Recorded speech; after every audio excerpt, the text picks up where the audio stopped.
Obrigado, deputada Tia Ju, presidente dessa audiência, dessa sessão da Câmara da Assembleia Legislativa. Eu queria, antes de começar minha fala, colocar aqui publicamente o meu testemunho a respeito da fala do deputado Márcio Pacheco e de Vossa Excelência. Realmente, naquela ocasião, ficou bem claro naquela reunião com o governador Dornelles, governador interino, a real situação das pessoas com deficiência, dos desabrigados e todos aqueles que são desvalidos socialmente e que são apoiados pelas associações de assistência social, e no qual o governador se comprometeu, com todos que estavam presentes, a repassar os recursos para garantir pelo menos uma sobrevida para essas instituições. E, no entanto, vemos hoje, tanto tempo depois, talvez uns quase 60 dias depois, que esses recursos não chegaram, né? Então, é muito significativo quando o deputado Márcio Pacheco, Vossa Excelência, fazem audiências públicas, mas devemos também nos posicionar claramente a respeito disso que aconteceu lá, né? Que vimos uma promessa que não foi cumprida. E mostrar claramente que quando essas promessas não são cumpridas, pessoas morrem, pessoas sofrem nesse estado do Rio de Janeiro. É um momento de crise, mas é um momento, como bem falou o deputado Márcio Pacheco, de fazermos escolhas. E os governantes eleitos têm a obrigação de fazer as escolhas. E as escolhas têm que ser feitas no sentido de garantir a sobrevivência daqueles desvalidos socialmente em primeiro lugar. A partir daí, se fazem as demais escolhas. Então, reforço aqui a minha disposição, apesar de não participar das comissões, de Vossa Excelência, deputado Márcio Pacheco, mas de ombrear, de caminhar junto nessa luta que é justa e que não é a luta de vocês, é a luta do Estado do Rio de Janeiro. Parabéns a vocês. Eu falo aqui, Tia Ju, vou voltar aqui uma fala que abordei anteriormente.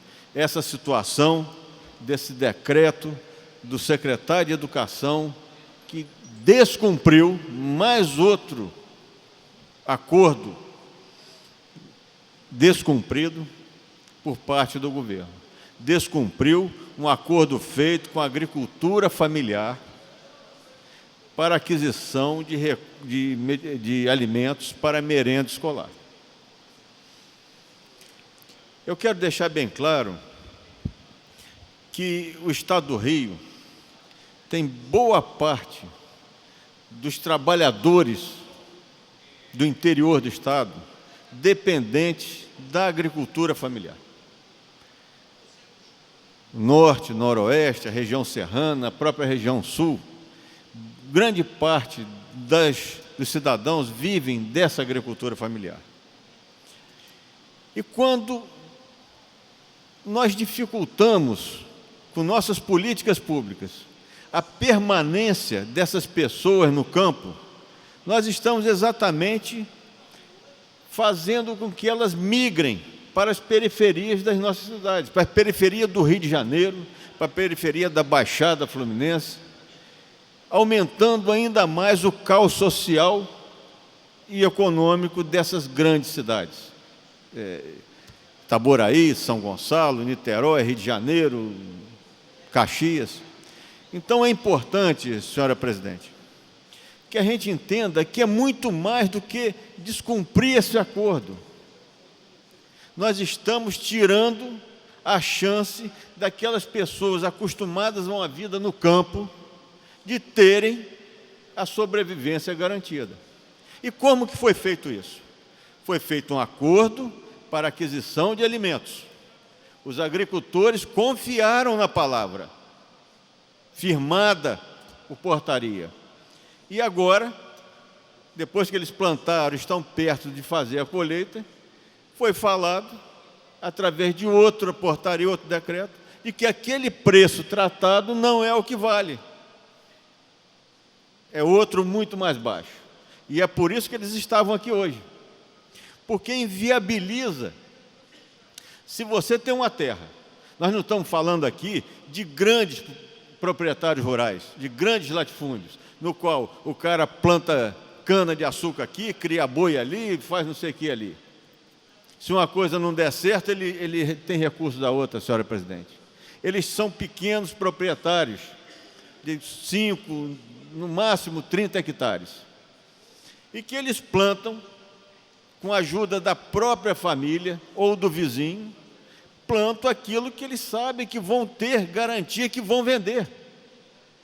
Uma vez que existe uma lei federal que garante que 30%, no mínimo, da merenda escolar deve ser adquirida dos produtores rurais, da agricultura familiar. Então, quando nós fazemos isso, nós estamos prejudicando não só a economia do Estado, nós estamos prejudicando a toda uma cadeia produtiva e, além disso, estamos colocando a merenda escolar na mão dos atravessadores, dos intermediários, que, para de roubar o fornecimento do agricultor familiar, vai lá em São Paulo, na Ceasa de São Paulo, compra um alimento mais barato que está na safra e derruba o preço do nosso produtor rural. É isso que está acontecendo. Então, nós temos que pensar o seguinte: a merenda escolar de qualidade para o estudante da escola pública, que muitas vezes depende daquela ali como principal refeição, isso é outra coisa. Nós sabemos que boa parte das crianças que estudam nas escolas públicas estão ali com aquela refeição que é dada lá como a principal refeição do dia. Esse é um ponto. E o outro ponto, garantir que o produtor rural, o pequeno produtor rural, viva da sua terra, mostra que o Estado precisa ter essa preocupação, acima de tudo, social. Social. Esse é o ponto mais importante. 2 aspectos da sociedade fluminense precisam ser valorizados e nós não podemos levar para esses 2 grupos, o estudante da escola pública e a economia da agricultura familiar, a economia de mercado, que parece que agora é o que vale nesse país. A economia de mercado. Parece que tudo aqui tem que dar lucro, como se o Estado devesse gerar lucro. O Estado precisa atuar aonde é necessário atuar, aonde a iniciativa privada não quer atuar. O Estado precisa garantir a qualidade de vida da sociedade fluminense. E aí, senhora presidente, a gente não basta virmos aqui para denunciar. Eu vou voltar exatamente para a solução. Qual é a solução? Dizem que o Estado está diante de uma crise. E eu volto à minha fala anterior. Essa crise veio de onde?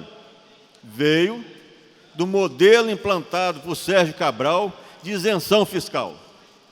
Então está na hora de chamar essas grandes empresas que se beneficiaram e continuam se beneficiando de grandes isenções fiscais e chamá-las para um novo pacto socioeconômico.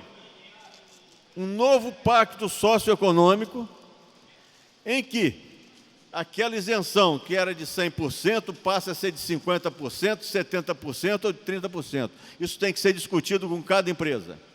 E durante um período, elas deixem de simplesmente deixem de pagar os impostos e passem a fazê-lo, garantindo que os cofres do Estado sejam abastecidos para superação dessa crise.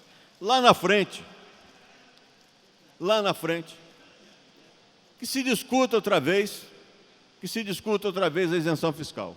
Mas nesse momento de crise, nesse momento de crise econômica que foi causada pelo governo que está ali no poder, é necessário que esse mesmo governo assuma a responsabilidade e tenha a iniciativa de chamar os grandes beneficiários e rediscutir a participação desses empresários e dessas empresas na solução dessa crise. E não botar o sacrifício nas costas dos deficientes, dos desvalidos, do agricultor familiar, do estudante da escola pública, do hospital que deixa de atender. É isso que está acontecendo aqui. Nós estamos vendo o governo colocando na mão de quem, nas costas de quem mais precisa, a maior parte do sacrifício para enfrentamento dessa crise econômica. Então, eu termino aqui, senhora presidente, a minha fala e o meu protesto contra isso que está acontecendo no estado do Rio de Janeiro. E lembrando, em relação à agricultura familiar, que Bom Jesus, do Itabapoana, acaba de declarar estado de calamidade pública, que foi reconhecida, legitimada pelo governo do estado, e lembrar que o Norte e o Noroeste vive, na imensa maioria das vezes, de recursos oriundos da agricultura familiar. E essa situação é mais um peso, por conta da crise hídrica, mais um peso na região Norte e Noroeste. Então é preciso ser rediscutido nessa casa e com o governo do estado uma maneira de fazer esse enfrentamento sem sacrifício de quem mais depende do estado. Obrigado, senhora presidente.